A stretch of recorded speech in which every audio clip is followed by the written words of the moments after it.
grand dialogue. Sigi Kafoba. Le grand dialogue, l'émission des débats du studio Tamani sur votre radio. Shenni Beri. Halud Mauni. Shenni Beri. Sigi Kafoba. Le grand dialogue. Fidèles auditeurs et téléspectateurs de Studio Tamani, bonsoir et bienvenue. Nous sommes au CICB ici à Bamako dans le cadre du dialogue intermalien et avec un plateau 100% femmes. Le thème du grand dialogue d'aujourd'hui est dialogue intermalien, les femmes y sont, les mains pleines. Toujours présentes au grand rendez-vous de la nation, les femmes n'ont pas dérogé cette fois-ci à la tradition puisqu'elles sont ici au dialogue intermalien. Depuis les phases communales, régionales, elles ont brillé par la qualité de leurs propositions, mais aussi leur présence au sein de différentes commissions de ce dialogue. Quelles sont les préoccupations majeures formulées par les femmes lors de ces assises? Comment évalue-t-on leur participation à ce dialogue? Nos invités d'aujourd'hui sont Madame Maïga Sinadamba, vice-présidente de la commission chargée de l'économie et du développement durable. Bonsoir. Oui, bonsoir. Notre deuxième invitée est Madame Djikine Atumagaku, membre de la commission paix et réconciliation nationale et cohésion sociale. Bienvenue. Merci. En troisième lieu, nous avons Madame Rokia Koulibaly, membre du Haut Conseil des Maliens de l'extérieur, notamment de la diaspora établie en France. Je suis Mariam Koulibaly. Bonsoir et bienvenue. Le grand dialogue. Notre première question d'aujourd'hui, nous allons l'adresser à Madame Maïga Sinadamba, qui est la vice-présidente de la commission chargée de l'économie et du développement durable. Madame Sinadamba, jusqu'à quel niveau les femmes sont intervenues dans l'organisation de cet événement? Merci beaucoup, Madame. Avant de répondre à cette question, vous me permettrez de saluer ceux et celles qui nous écoutent ou qui nous regardent. Et remercier aussi Studio Tamani pour cette opportunité qui nous est donnée de parler de la participation des femmes dans le processus du dialogue. Et pour en venir à votre question, avant de parler même du dialogue, moi j'allais parler du comité de pilotage du dialogue qui a été mis en place par son Excellence Monsieur le Président de la Transition, colonel Assimi Goïta. En mettant déjà en place cette commission, je crois que M. le Président a vu que les femmes peuvent jouer un grand rôle dans tout ce qui concerne les questions de paix, de réconciliation et de cohésion.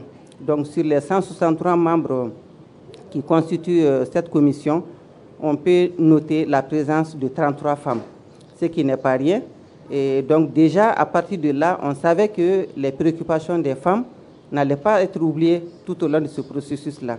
Et effectivement, dès qu'on a commencé les réflexions et les échanges, chaque fois qu'il était nécessaire de parler de la participation de la femme, de la prise en compte de la femme, nous n'avons pas manqué, nous, femmes qui sont au niveau du comité de pilotage, nous n'avons pas manqué effectivement de rappeler ce rôle de la femme. Alors, Madame Djikine Atumagaku, est-ce que c'était important d'impliquer les femmes dans ce processus? Merci.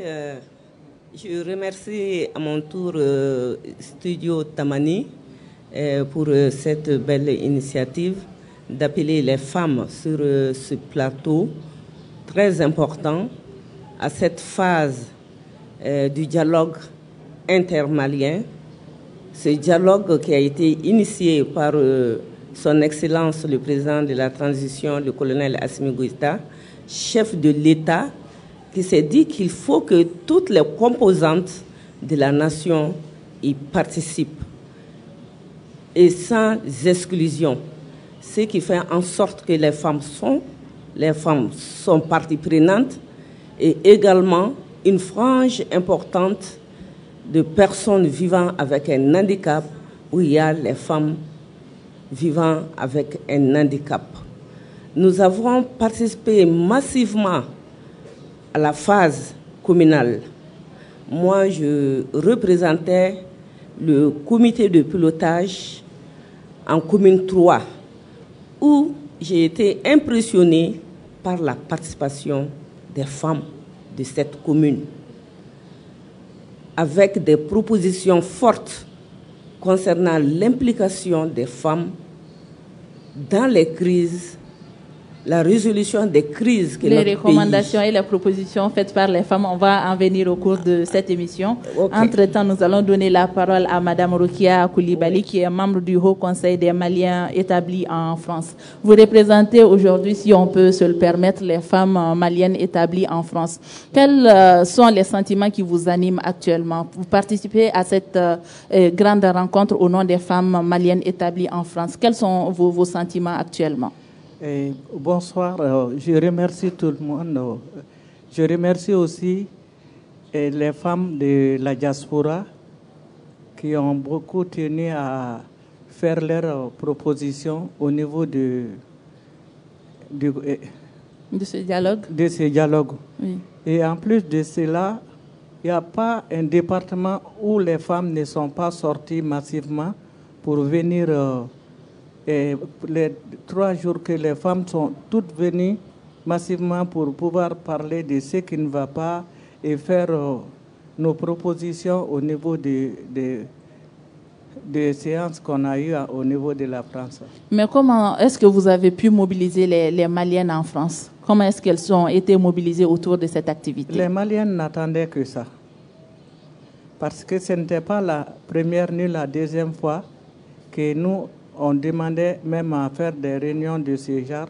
Si le président de la République a demandé à ce que l'assise soit faite, les Maliennes étaient là et nombreuses dans les salles.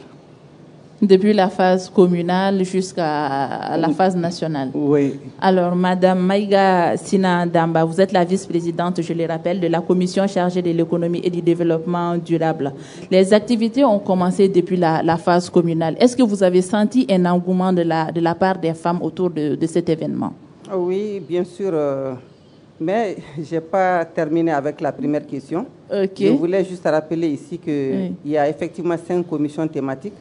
Et les présidents des 5 commissions thématiques sont accompagnés par des vice-présidentes. Donc il y a 5 vice-présidentes pour les 5 commissions. Et il y a une plateforme numérique qui a été créée et qui reçoit la contribution de ceux qui ne sont pas avec nous dans les salles. Et cette plateforme numérique également est présidée par une femme, en l'occurrence l'ancienne ministre Aminata Dramane Traoré. Ensuite, il y a eu des missions qui ont été conduites sur le terrain et dans les pays à forte concentration de Maliens. Et dans chaque délégation, il y avait une femme et un homme. Elles sont parties à Kidal, elles sont parties à Kaï, moi j'étais à Kaï, elles sont parties dans les 19 régions du Mali, les femmes étaient là avec les hommes pour conduire et la phase communale et la phase régionale du dialogue. Donc pour revenir à la question, je dois avouer qu'à Kaï, quand on est arrivé, immédiatement, nous on est partis sur le terrain pour aller voir comment les choses se passaient. C'était déjà la phase communale du 13 au 15. Et les premières communes que nous avions visitées ce jour-là, le 13, c'était avril, non? Donc le 13 avril, les premières communes que nous avons visitées, nous avions constaté que la participation des femmes était mitigée. Nous n'avons pas manqué donc, de souligner ça au niveau des autorités régionales. Et le lendemain et le surlendemain, les communes que nous avons visitées, nous avons vu effectivement que vraiment, il y a eu tellement de participation des femmes, souvent qu'on avait l'impression que c'était du 50-50. Donc là, nous étions vraiment très satisfaits. Et nous avons vu qu'elles n'étaient pas là en tant que participantes passives. Hein. Elles étaient là très actives, avec des propositions concrètes par rapport à leur vécu, par rapport aux difficultés qu'elles rencontraient en ce qui concerne la paix et la réconciliation, et nous avons beaucoup apprécié. Arrivé à la phase régionale également, nous avons constaté qu'il y avait beaucoup de femmes qui participaient à cette phase-là. Et aujourd'hui, encore dans les différentes délégations qui sont venues des différentes régions du Mali et des pays de la diaspora, nous constatons également que les femmes sont membres des différentes délégations. Et comme je l'ai dit, elles ne sont pas là en tant que figurantes, elles sont là en tant que participantes actives et qui ont des propositions concrètes à formuler. Alors, les femmes ne sont pas là en tant que figurantes, Madame Djigine Atumagaku. Qu'est-ce qui a évolué d'avant à maintenant? Parce qu'avant, on entendait dire que les femmes ne participaient pas aux activités ou bien aux prises de décisions initiées par les autorités. Dire à aujourd'hui, qu'est-ce qui a changé? Est-ce qu'on peut dire que les mentalités ont évolué? On peut dire que les mentalités ont évolué. Et même dire que la volonté politique était là parce que le président de la transition a tenu à ce que les femmes participent massivement. Mme Maïga l'a dit, il y a 43 femmes au comité de pilotage. Comme à l'entame, je vous ai dit, moi j'ai participé en commune 3 et la phase régionale du district de Bamako où les femmes sont sorties massivement. Également, les 6 communes de Bamako, il y avait 4 femmes du comité de pilotage qui présidaient au nom du comité de pilotage. Je suis dans la commission Paix et Réconciliation nationale et cohésion sociale, ce qui en dit long sur la participation de la femme étant la gardienne de la famille, la femme étant aussi au four et au moulin dans nos familles, nos us et nos coutumes qui sont les gardiennes. La paix, pour la construire, il fallait une participation massive de la femme et les femmes ont été impliquées massivement dans ces débats-là. Les femmes ont été impliquées massivement. Madame Rokia Koulibaly, vous qui représentez les Maliennes établies en France, vous l'avez dit à l'entame de vos propos qu'il y avait un engouement autour de l'événement en France. Mais beaucoup pensent, je le dis, et que c'était un fora de plus, puisque les recommandations des précédents forats n'ont pas été prises en compte. Est-ce que vous, en France, là-bas, vous aviez le même sentiment? Ça a un peu changé quand même. Bon, au niveau de nous, les femmes, il n'y avait pas assez de considération. Mais là où nous sommes aujourd'hui, les femmes sont tellement impliquées que nous-mêmes, on cherche à ce qu'il y ait une évolution, surtout au niveau de nos enfants qui sont là-bas, qu'ils soient encore plus impliqués dans les institutions maliennes, de ne pas les laisser là-bas avec les diplômes Bac plus 5, Bac plus 6. Et nous, les femmes aussi, cherchons à revenir pour pouvoir faire mieux ici que de rester là-bas. Voilà. Donc, vous pensez que cette rencontre avait tout son sens? Bien sûr. Alors, Madame Maïga Sinadamba, un fora de plus, qu'est-ce que vous avez à répondre à ces gens qui disent qu'il y a eu plusieurs rencontres, plusieurs concertations dont les recommandations n'ont pas été appliquées? Est-ce que vous pensez que c'est un fora de trop? Bien, avant de répondre à cette question aussi, je voudrais juste rappeler que les femmes du Mali, toujours dans le souci de pouvoir participer encore une fois de plus de façon qualitative à ce dialogue-là, elles ont tenu un atelier en début de semaine ou en fin de semaine dernière, et au cours duquel elles se sont retrouvées autour de Madame le ministre de la promotion de la femme, de l'enfant et de la famille pour parler du dialogue et pour formuler leurs recommandations et propositions par rapport aux 5 thématiques. Quand j'ai vu le rapport qui a été remis officiellement hier au président du comité de pilotage, je me suis demandé, mais les femmes, elles étaient avec nous dans les salles ou pas? Parce que tellement leurs propositions sont identiques à celles qui ont été formulées par les femmes au niveau des communes et au niveau des régions. On se demandait comment, mais pour dire tout simplement que partout les femmes vivent les mêmes situations, elles vivent les mêmes problèmes. Maintenant, revenant à la question concernant si c'est un dialogue de plus, bon, je pense que ça c'est des propos qui n'engagent que ceux qui les tiennent. Ce n'est pas un dialogue de plus pour nous, pour la bonne et simple raison qu'il y a plusieurs dialogues effectivement au Mali. Mais la particularité de ce dialogue-là, c'est que nous sommes entre nous Maliens. Et c'est extrêmement important. Dans les autres dialogues, on a vu que soit ça se passait en dehors du Mali, dans d'autres pays, avec l'accompagnement de partenaires qui étaient là. Et même ceux qui se sont tenus à Bamako ici, on a vu que la participation de certaines couches était conditionnée, en tout cas à la mobilisation des ressources financières pour que ces couches-là soient avec les autres. Ce n'est pas le cas cette fois-ci. Voilà. Donc, on ne peut pas comparer le dialogue intermalien avec les autres. Je ne dis pas que ces dialogues-là ne sont pas bons, parce qu'on s'est inspiré des recommandations et des résolutions qui ont été issues de ces dialogues-là pour voir qu'est-ce que nous, on peut en tirer. Tout n'est pas mauvais. On ne peut pas mettre tout à la poubelle. Donc, on a regardé et il y a les choses qui nous intéressaient dedans, on les a pris. Mais ce qui est sûr, un dialogue où il n'y a pas d'intermédiaire, où il n'y a pas un seul étranger, pour la première fois, entre nous Maliens, c'est cela. Et je sais que les résolutions qui vont en sortir, seront prises en compte.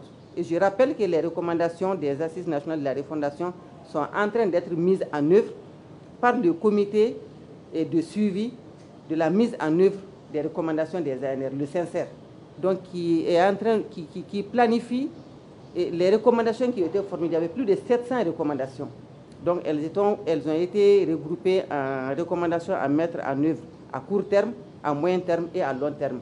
Et le comité de suivi est en train de travailler dans ce sens-là pour concrétiser la mise en œuvre des recommandations. La particularité de ce dialogue aussi, c'est parce que l'idée a été conçue par les autorités après avoir mis fin à l'accord d'Alger.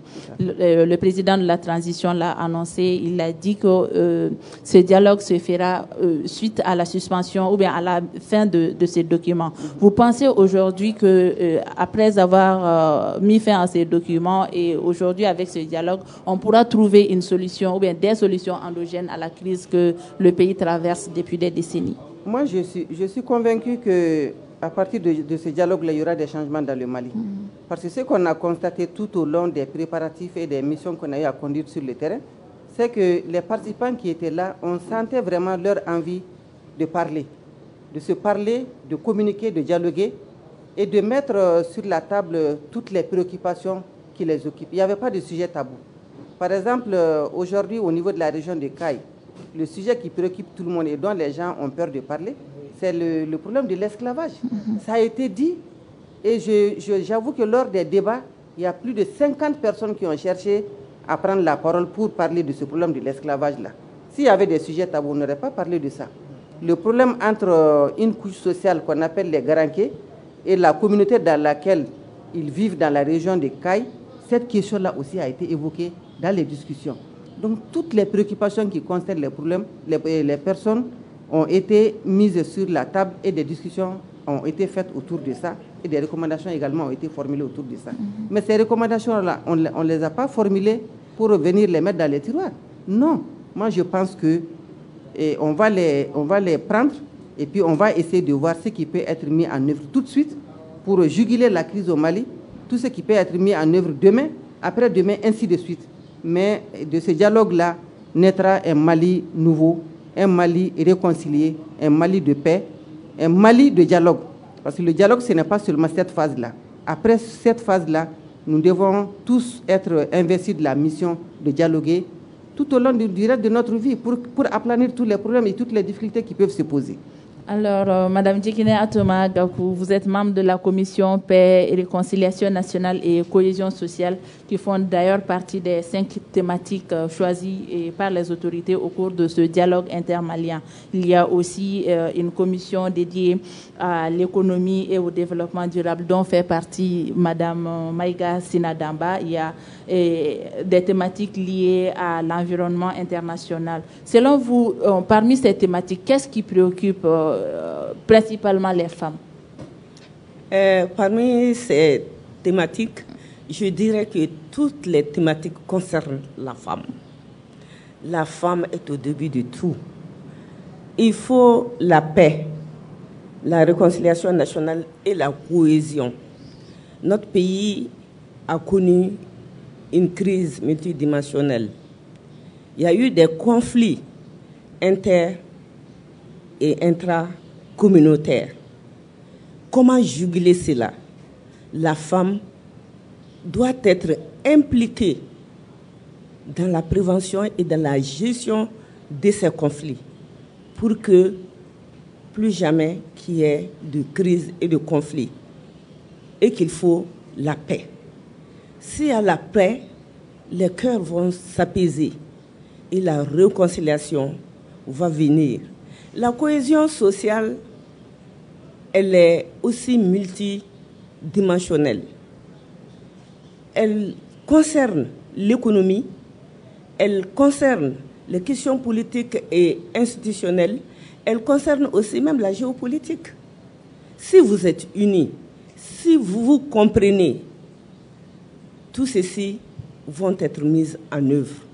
Les femmes du Mali se sont dit prêtes pour accompagner ce processus et cette volonté des autorités qui ont voulu dire aux Maliens, personne ne peut régler nos problèmes à notre place.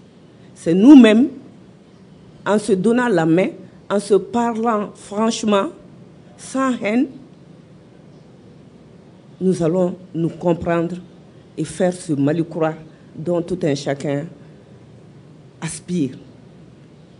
Les Maliens de l'intérieur comme les Maliens établis à l'extérieur et ceux qui sont partis, les réfugiés, à cause de la crise, et ceux qui se sont déplacés de leur localité à d'autres localités qu'on appelait les déplacés. Ils ont tous participé massivement. Il y a des femmes. Et la majorité, ce sont les femmes et les enfants qui se déplacent. Donc les femmes déplacées et réfugiées aussi ont fait partie de cette activité, ont pris part à cette activité. Très massivement. D'accord. Ils ont convié, les réfugiés sont venus de la Mauritanie, du Niger et du Burkina, les 3 pays frontaliers. Les déplacés, ils sont dans toutes nos localités. Tout le monde sait qu'ils sont à Bamako. Ils sont dans d'autres localités.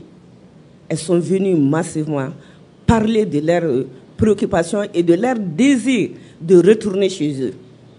D'accord. Madame Rokia Koulibaly, parmi les 5 thématiques, qu'est-ce qui vous interpelle le plus? Parce que vous avez eu à parler de l'emploi des jeunes Maliens établis en France qui auraient des diplômes et qui ont besoin de revenir au pays pour pouvoir s'impliquer dans le développement local. Mais en dehors du manque d'emploi, qu'est-ce qui vous interpelle le plus parmi ces thèmes, notamment la recherche de la paix, du développement et autres? Qu'est-ce qui vous interpelle? Qu'est-ce qui est plus poignant selon vous? Je reviens sur ce que Mme Maïga a dit.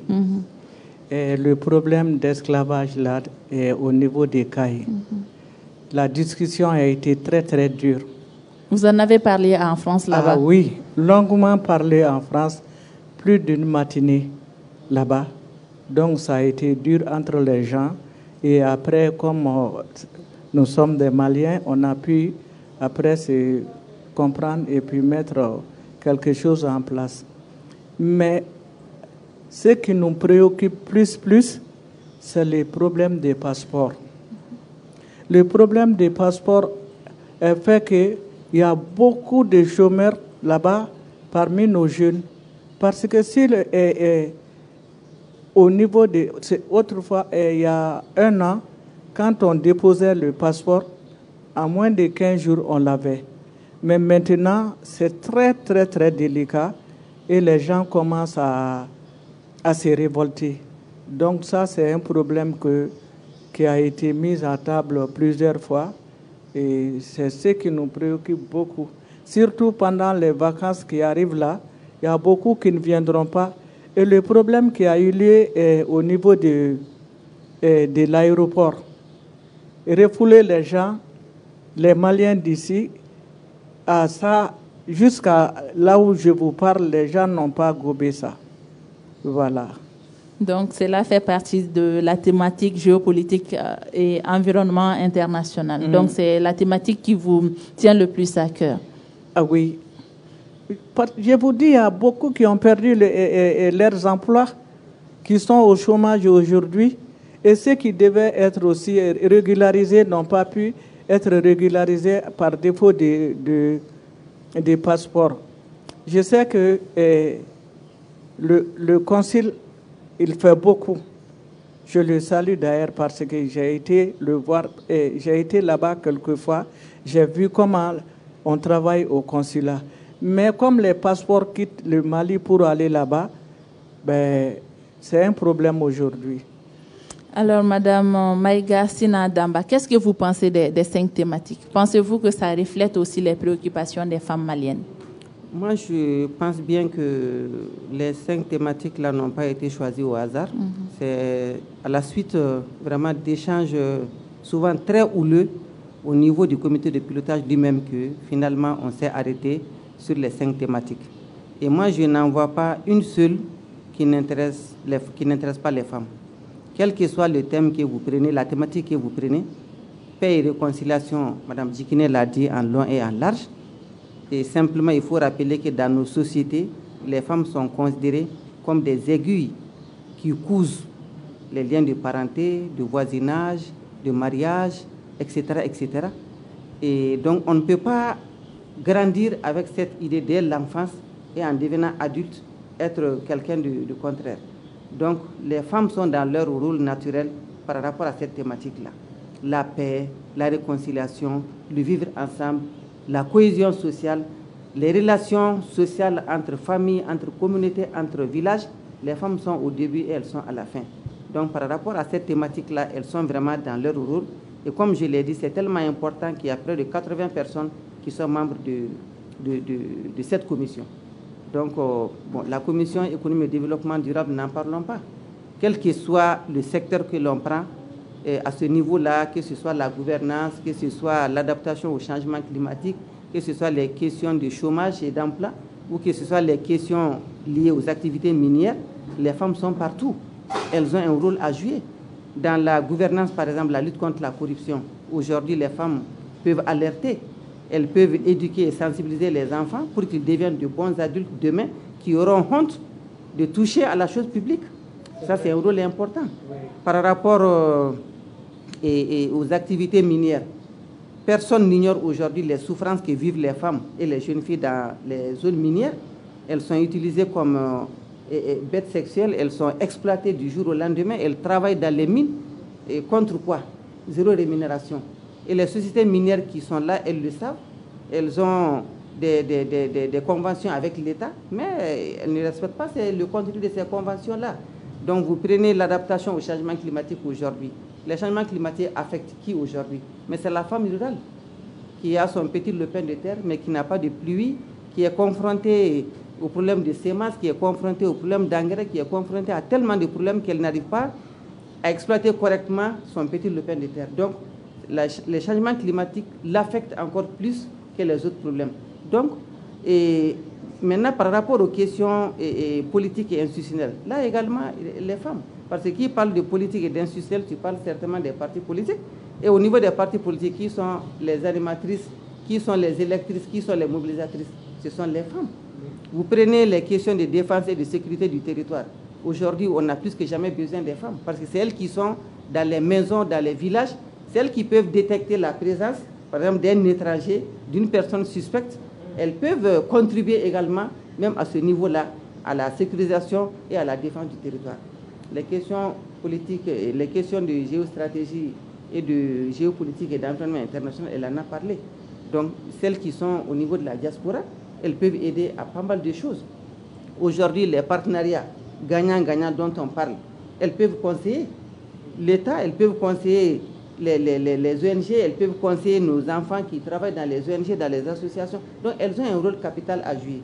Pourvu qu'elles aient à l'esprit, en tout cas, ce que le président de la transition a décidé dans tout partenariat, et la défense des intérêts des Maliens, le respect de la souveraineté du Mali et le respect également des choix stratégiques du Mali. Tant que cela est respecté en matière de géopolitique et d'environnement international aujourd'hui, je pense que tout est possible.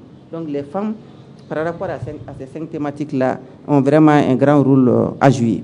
Je vous rappelle que nous sommes au niveau du Centre international de conférence de Bamako dans le cadre du dialogue intermalien et ce plateau est 100% femmes. Alors nous allons donner sur ces mots la parole à Madame Djigine Atouma Gakou qui est membre de la commission paix et réconciliation nationale et cohésion sociale. Dans votre commission, quelles sont les propositions que les femmes ont eu à faire? Quelques propositions phares. Dans notre commission, les femmes ont fait de très importantes recommandations. Et ce n'est pas que des recommandations concernant les femmes, mais les recommandations concernant la vie de la nation pour recoudre le tissu social déchiré. Et cela va demander le concours de la femme. Elles ont fait des recommandations sur l'implication des femmes dans la prévention, la gestion des conflits. Également, une recommandation phare, c'est qu'il y ait un comité de suivi pour l'application de toutes les résolutions et les recommandations ici, de ce dialogue intermalien qui concerne aussi les femmes et que les femmes soient actrices de ce comité de suivi. Madame Maïga l'a dit, dans la thématique économie et développement durable, les thèmes sont transversales. Il faut l'autonomisation de la femme.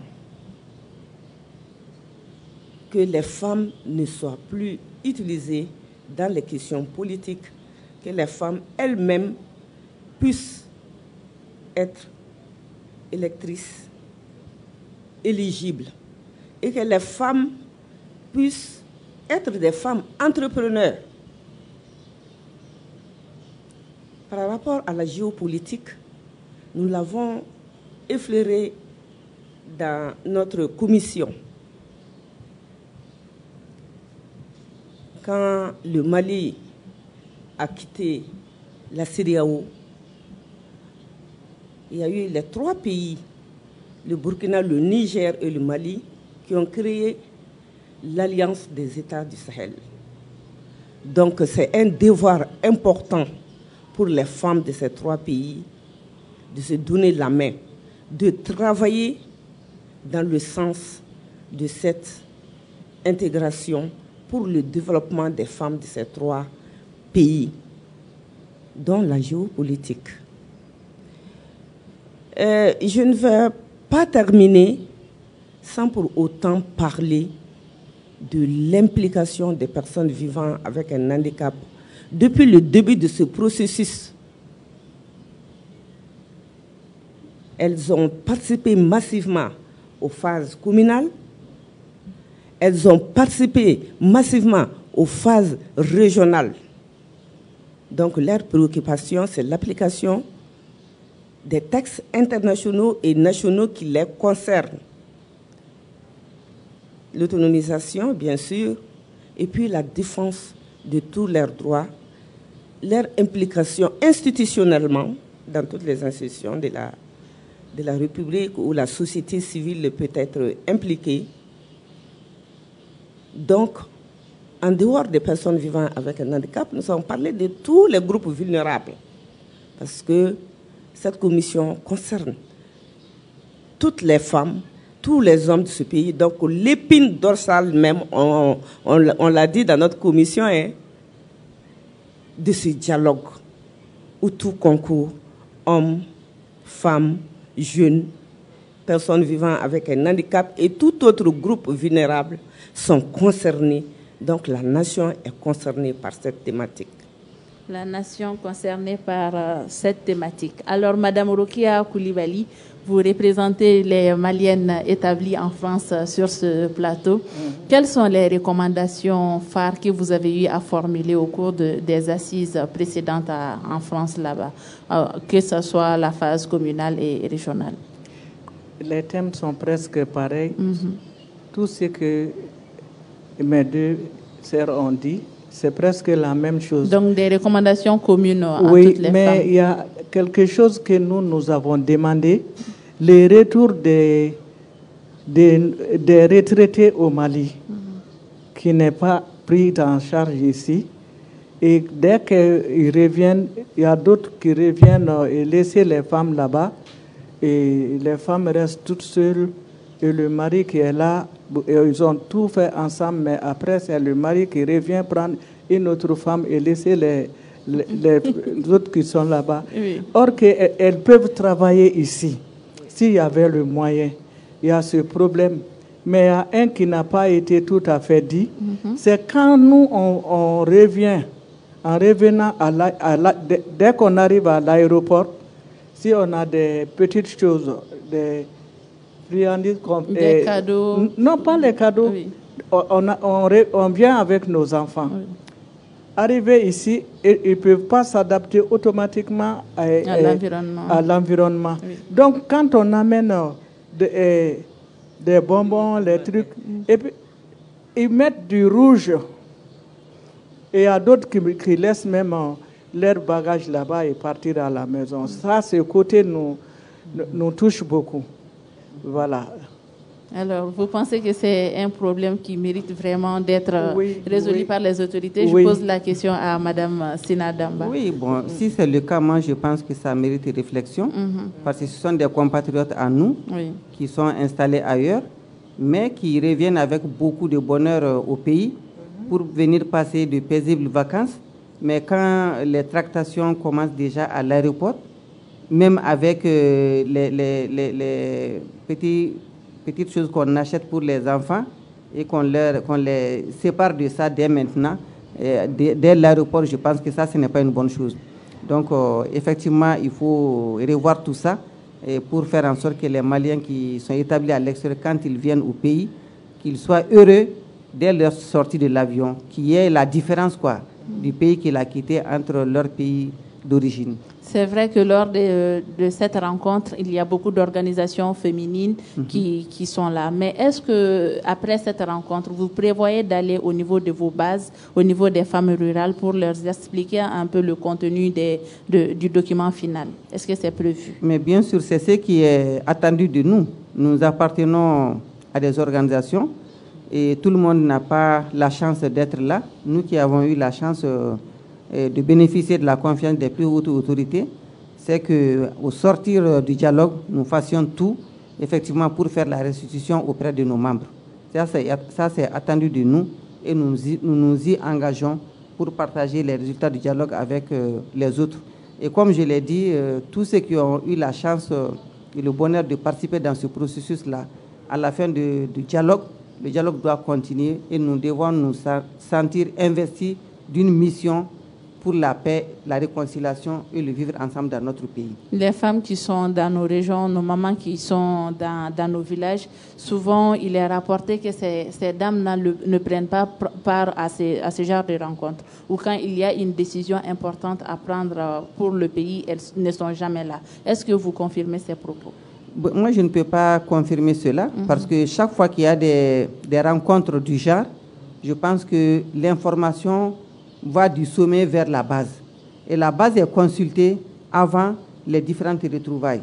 Par exemple, pour ceux qui ont été choisis pour participer à la phase communale, déjà avant de venir, normalement, au niveau de la commune, on doit expliquer pour quelles raisons tel groupe se déplace pour telle activité.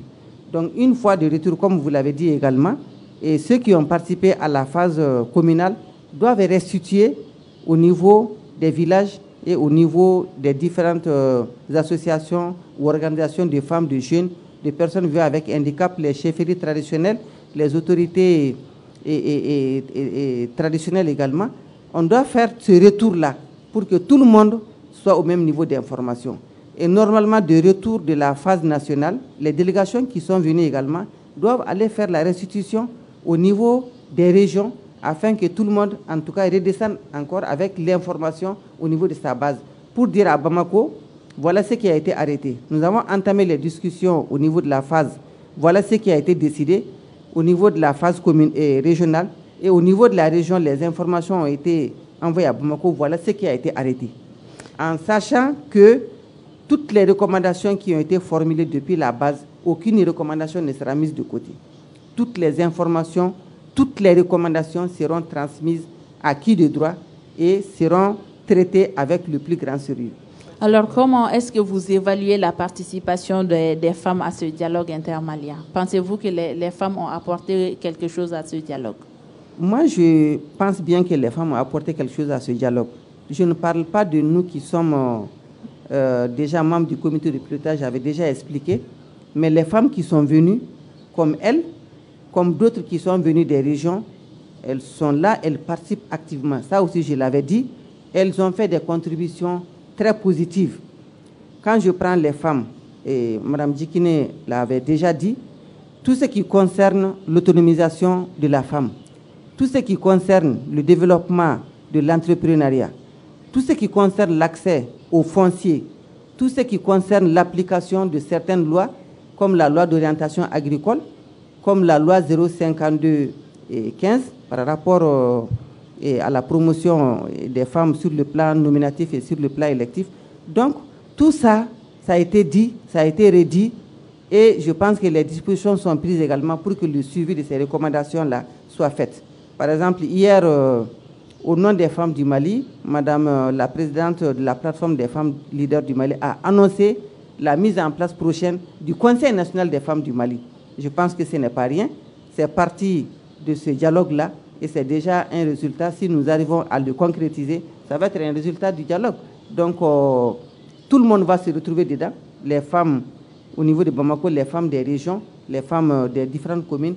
Nous allons nous retrouver dans un cadre qui nous est spécifiquement féminin et dans lequel nous pouvons discuter de nos problèmes et les partager en ce moment avec qui de droit. Et la diaspora aussi, les femmes de la diaspora aussi, exactement. Alors, Madame Djikine Atouma Gakou, qu'est-ce que vous avez pensé de la participation des femmes dans ce dialogue intermalien? Je l'ai dit depuis le début, et Mme Aïga vient de le reconforter. Les femmes ont participé massivement. Le niveau national n'est que la résultante de ce qui a été dit au niveau communal. C'est les recommandations du niveau communal qui sont venues au niveau régional et les recommandations du niveau régional sont venues au niveau national. Et rien n'a été occulté de ces recommandations. Les femmes étaient présentes depuis au niveau communal. Ce sont les femmes rurales, les femmes qui sont venues du village pour discuter de leurs préoccupations au niveau communal. Ce sont ces recommandations que nous avons jusqu'à présent ici. Et que nous capitalisons, le comité de pilotage capitalise avec ceux qui sont venus de la diaspora, des ambassades et des consulats, et les présidents des ateliers régionaux, les rapporteurs qui sont venus et qui, ici, nous capitalisons. Donc, les femmes ont participé à toutes les phases. Aucune recommandation ne sera changée. Comme ça a été dit, tout sera capitalisé et sera remis à qui de droit. La femme malienne a participé massivement à ce processus de dialogue intermalien. Le nom même en dit très long. Dialogue intermalien, dialogue entre les Maliens où l'épine dorsale est la femme, la famille. Alors, Madame Rokia Koulibaly, vous êtes membre du Haut Conseil des Maliens de la diaspora établie notamment en France. C'est pratiquement la fin de cette émission. Une fois en France, est-ce que vous avez prévu de rencontrer les femmes de la France, leur faire une restitution de tout ce que vous avez eu à formuler ici à Bamako? À chaque fois qu'on quitte ici, on le fait. Même on avait déjà fait nos recommandations qu'on avait remis déjà au niveau du consulat. Donc, nous, là-bas, on a des réunions très souvent entre nous, on a des colloques et des conférences aussi. Donc, les recommandations, c'est au niveau du consulat et au conseil. Est-ce que vous pensez que toutes les recommandations que vous avez eu à formuler ici seront appliquées? Bon, c'est ce qu'on espère. D'après ce que Mme Maïga vient de dire, il y aura un changement. Donc, on attend ces changements. Alors, c'est la fin de ce débat. Le thème portait sur le dialogue intermalien. Les femmes y sont les mains pleines. Nos invités sont Mme Maïga Sinadamba, vice-présidente de la commission chargée de l'économie et du développement durable, Mme Djikine Atouma Gakou, membre de la commission paix et réconciliation nationale et cohésion sociale, Mme Rokia Koulibaly, membre du Haut Conseil des Maliens de la diaspora établi en France. Je suis Mariam Koulibaly. J'ai eu le plaisir de vous présenter cette émission émission qui a été réalisée par Emirana Kilomaïga. La partie technique était gérée par Mamadou Ouattara, Gagny Kanté et Nongire. Merci de l'avoir suivi et à la prochaine.